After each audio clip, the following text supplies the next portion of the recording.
नमस्कार, जनवार्तामध्ये आपल्या सर्वांचं स्वागत। सर्वप्रथम पाहूया ठळक बातम्या।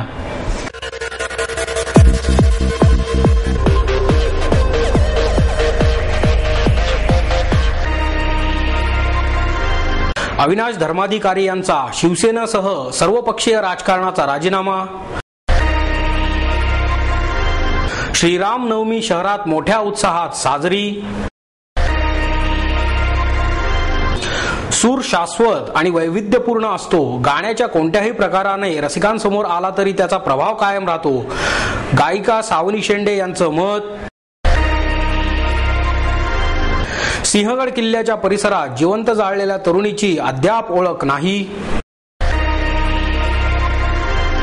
लोहगाव विमानतळावर ज्येष्ठ समाजसेवक अण्णा हजारे यांचं पुणेकरांनी केलं जल्लोषात स्वागत। आणि इतिहास हा आपल्या संस्कृतीचा कणा आहे, त्यामुळे इतिहासाचा अभ्यास होणे आवश्यक आहे। शिवशाहीर बाबासाहेब पुरंदरे यांचं मत। अविनाश धर्माधिकारी यांनी शिवसेनेसह सर्वपक्षीय राजकारणाचा राजीनामा दिला। सध्याच्या स्वरूपातील भ्रष्ट जातीय राजकारणात मला स्थान मिळू शकत नाही, हे लक्षात आल्याने शिवसेनेसह सर्वपक्षीय राजकारणाचा राजीनामा देत असल्याचे माजी सनदी अधिकारी अविनाश धर्माधिकारी यांनी जाहीर केले। शिवसेनेचे कार्यप्रमुख उद्धव ठाकरे यांच्याशी कोणतेही मतभेद नसून केवळ पक्षीय राजकारणाच्या माध्यमातून व्यवस्थेमध्ये बदल शक्य नसल्यानेच त्यापासून दूर होण्याचा निर्णय घेतला असल्याचे त्यांनी स्पष्ट केले। राजकारणात सक्रिय होण्यासाठी 15 वर्षांपूर्वी प्रशासकीय सेवेचा राजीनामा दिला होता। संसदीय लोकशाहीमध्ये संघटित पक्षीय व्यासपीठावरून राजकारण करायला हवे अशीच माझी धारणा होती, मात्र सध्याच्या स्वरूपातील राजकारणात मला स्थान नाही। किंबहुना पक्षाच्या व्यासपीठावर पक्षाच्या माध्यमातून काम करण्याची संधी मिळणे शक्यच नाही, हे गेल्या 15 वर्षांच्या काळात लक्षात आले आहे। त्यामुळेच सर्वपक्षीय राजकारणाचा राजीनामा देत आहे, असे धर्माधिकारी यांनी जाहीर केले। सध्याच्या भ्रष्ट राजकारणामुळे देशात हतबलता आणि संताप अशी दुहेरी परिस्थिती निर्माण झाली आहे। अण्णा हजारेंच्या आंदोलनाला पाठिंबा आहे, असेही ते म्हणाले। मी आयएसचा राजीनामा दिला होता, तो आता राजकारणात सक्रिय होण्यासाठी। तो राजीनामाही काही प्रशासनामध्ये माझं नीट चाललेलं नव्हतं किंवा काहीतरी त्रास होता म्हणून नव्हे।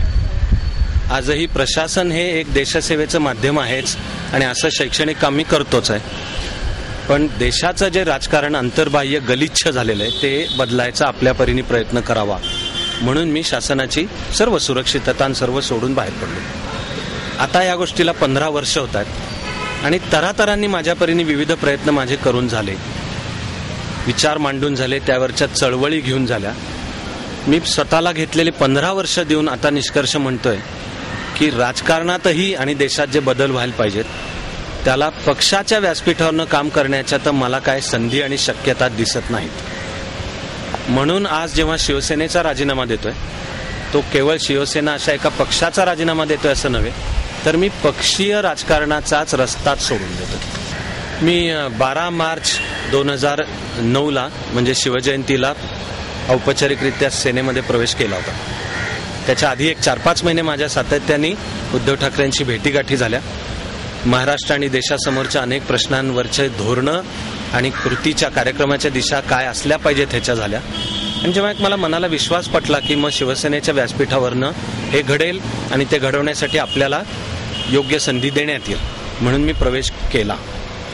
तसं स्वतः उद्धव ठाकरे सार्वजनिकरित्या बोलले।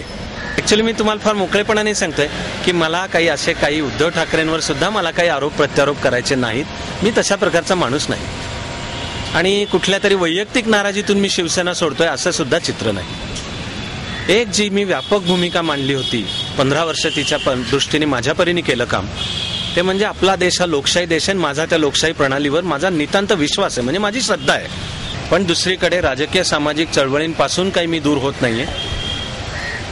बऱ्याच वर्षांपूर्वी मी नागरिकांनी राज्यघटना, कायदा आणि नैतिकतेच्या चौकटीत आणि राजकारण आणि प्रशासनाला एकीकडे भ्यायलाही नको आणि दुरावाही नको, तर ठामपणे कामं कशी करवून घ्यावीत आणि त्या व्यवस्थेमध्ये परिवर्तन काय पाहिजे असा सविस्तर कार्यक्रम मांडला। त्याची पुस्तकं आहेत। तर माझा प्रयत्न राहील की त्याच दिशेने आता पक्षनिरपेक्ष व्यासपीठावरनं पुढचं काम करत राहू।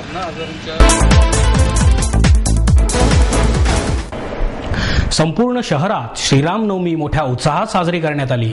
वर्षाच्या प्रारंभीच्या महिन्यातील हा सर्वात मोठा उत्सव राक्षस आणि तत्सम दुष्ट शक्तींनी ज्यावेळी भूतलावरील सज्जनांना त्राही भगवान असे म्हणायला लावले, तेव्हा या दुष्ट शक्तींच्या निर्दलनासाठी श्री विष्णूने भूतलावर अवतार घ्यायचे मान्य केले.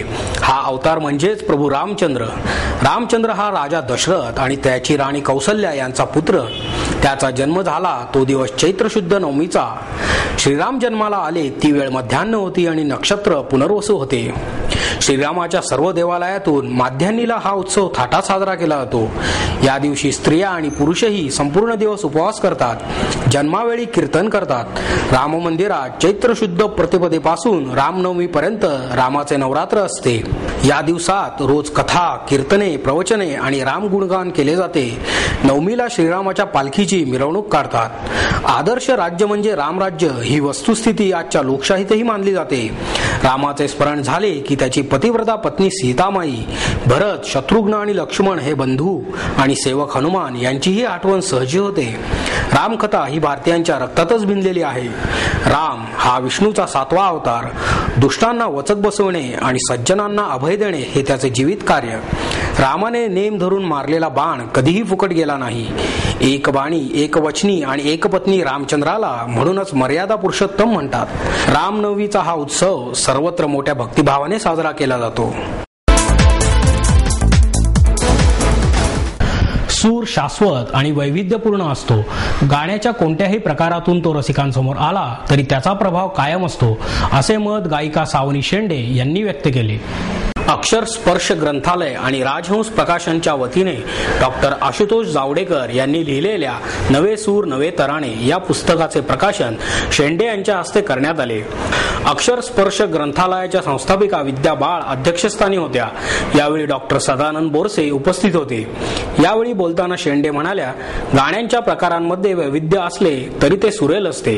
गाणे कसे ऐकावे, त्याचा आनंद कसा घ्यावा याचे मार्गदर्शन या पुस्तकात करण्यात आले आहे, असेही त्यांनी सांगितले.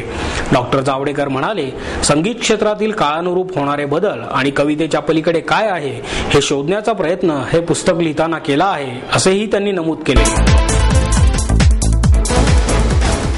शिवतेज पुरस्कार ज्येष्ठ इतिहासकार प्राचार्य सुह जोशी यांना प्रदान करण्यात आला.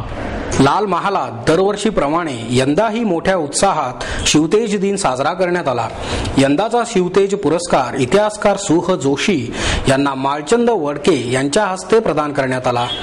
छत्रपती शिवाजी महाराजांनी 1663 मध्ये लाल महालात प्रवेश करून शाहिस्ते खानाची बोटे छाटली होती. तो दिन शिवतेज दिन म्हणून साजरा करण्यात येतो. लाल महाल उत्सव समितीच्या वतीने या कार्यक्रमाचे आयोजन करण्यात आले. यावेळी प्रीतम गीते यांचे शिवचरित्रावर व्याख्यान झाले.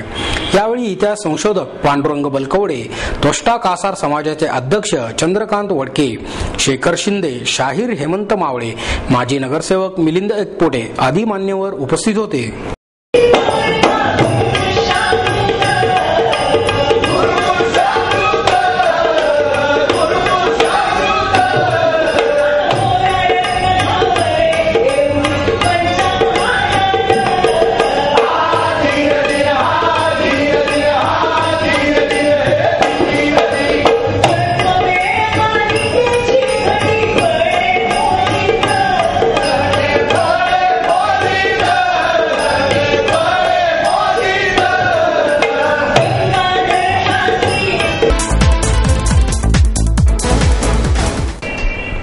सिंहगड किल्ल्याच्या परिसरात जिवंत जाळलेल्या तरुणीची अद्याप ओळख पटलेली नाही.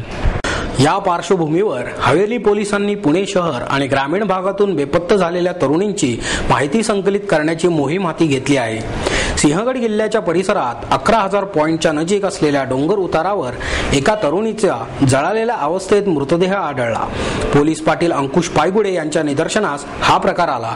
त्यांनी त्वरित हवेली पोलिसांशी संपर्क साधला. हवेलीचे वरिष्ठ पोलीस निरीक्षक सतीश पाटील, उपनिरीक्षक घाडगे यांनी घटनास्थळी धाव घेतली. तेथे प्लॅस्टिकची स्लीपर, नारंगी रंगाचा स्कार्फ आणि हेअरबँड सापडला. या तरुणीचे वय अंदाजे 25 वर्षे आहे. तिची अद्याप ओळख पटलेली नाही. या खुनामागचे कारण अद्याप स्पष्ट होऊ शकलेले नाही. तिच्याविषयी माहिती असल्यास त्वरित हवेली पोलिसांशी दूरध्वनी क्रमांक 92 60 20 35 27 किंवा 24 47 18 33 येथे संपर्क साधावा, असे आवाहन पोलीस निरीक्षक पाटील यांनी केले. हवेली पोलीस स्टेशनच्या कार्यक्षेत्रामध्ये सिंहगड किल्ला त्या ठिकाणी जाण्यासाठी जो रस्ता आहे 11,000 फूट असा एक तो टर्निंग पॉईंट आहे. त्या ठिकाणी ते शंकर सांगळे यांची टपरी वजा ते दुकान आहे.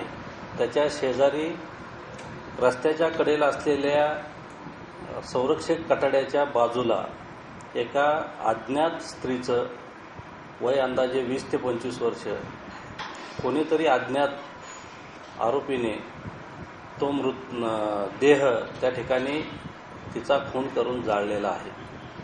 तिच्या अंगावर जे कपडे होते ते पूर्ण जळालेले आहेत. फक्त पायातील चप्पल आणि एक राखाडी रंगाची ओढणी हे मिळालेलं आहे. अधिक तपास चालू आहे. सदरची डेड बॉडी ससून रुग्णालयात पोस्टमॉर्टम करता पाठवण्यात आलेली आहे. पुणे शहर व आजूबाजूच्या परिसरातून अशा प्रकारची मुलगी किंवा स्त्री ही हरवलेली आहे का, मिसिंग आहे का, याचा शोध घेणं चालू आहे. आत्तापर्यंत त्या मुलीची ओळख पटलेली नाही, कारण संपूर्ण जे स्त्रीचा देह आहे तो जळून गेलेला आहे. त्यामुळे ओळख पटण्यात आलेली नाही. लोहगाव विमानतळावर ज्येष्ठ समाजसेवक अण्णा हजारे यांचे पुणेकरांनी जल्लोषात स्वागत केले. जनलोकपाल विधेयकासाठी थेट राजधानीत लढा दिलेले ज्येष्ठ समाजसेवक अण्णा हजारे यांचे सोमवारी सायंकाळी लोहगाव विमानतळावर आगमन झाल्यानंतर मोठ्या जल्लोषात स्वागत करण्यात आले. अण्णांच्या स्वागतासाठी पुणेकरांनी विमानतळावर गर्दी केली. उपस्थित मंडळींच्या हातात राळेगण सिद्धी के संत तुने कर दिया कमाल, सत्यमेव जयते, विजय वीराचे हार्दिक स्वागत आदी मजकूर लिहिलेले फलक दिसत होते. विमानतळावर ढोल ताशांच्या गजरात अण्णांचे स्वागत झाले. अण्णांच्या आगमनानंतर विमानतळाच्या गेटबाहेर बंदोबस्त कडक केल्याने अनेकांना त्यांच्या गाडीपर्यंत जाण्यासाठी धडपड करावी लागली. अण्णांच्या विजयाचा आनंद साजरा करण्यासाठी अनेकांनी पेढे आणले होते. अण्णांना नेण्यासाठी हिंद स्वराज्य ट्रस्टचे संजय पठारे आणि शिवाजी मापारी आले होते. ॲडव्होकेट मिलिंद पवार, सरहदचे संजय नहार, विजय कुंभार, विनीता देशमुख, श्री श्री रविशंकर यांच्या आर्ट ऑफ लिव्हिंग संस्थेचे सदस्यही स्वागतासाठी आले होते. इतिहास हा आपल्या संस्कृतीचा कणा आहे, त्यामुळे इतिहासाचा अभ्यास होणे आवश्यक आहे, असे मत शिवशाहीर बाबासाहेब पुरंदरे यांनी व्यक्त केले. डॉक्टर उदय कुलकर्णी यांच्या सॉल्स्टाईस ऑफ पानिपत या पुस्तकाचे प्रकाशन शिवशाहीर बाबासाहेब पुरंदरे यांच्या हस्ते करण्यात आले. यावेळी ज्येष्ठ इतिहास संशोधक निनाद बेडेकर, प्राचार्य आबासाहेब महाजन आदी मान्यवर उपस्थित होते. यावेळी बोलताना पुरंदरे म्हणाले, पाश्चिमात्य देशात इतिहास जागता ठेवण्यात आला आहे. आपल्याकडे तो विसरत चालला आहे. आज शिक्षण हा धंदा झाला आहे. आपला वारसा सांभाळण्याचे काम डॉक्टर कुलकर्णी यांच्या पुस्तकातून होईल. हे पुस्तक म्हणजेच पानिपतच्या रणसंग्रामाचे उत्तम स्मारक असल्याचेही पुरंदरे यांनी सांगितले. बेडेकर म्हणाले, पानिपतचा आवाका मोठा असून त्याचे पूर्ण आकलन महत्वाचे आहे. पानिपत हा मराठ्यांच्या विजयाचा इतिहास आहे, त्यामुळे मराठ्यांच्या इतिहासाने जोर धरल्याचे मत बेडेकर यांनी व्यक्त केले. कार्यक्रमाचे प्रास्ताविक डॉक्टर कुलकर्णी यांनी केले, तर सूत्रसंचालन मंजिरी धामणकर यांनी केले.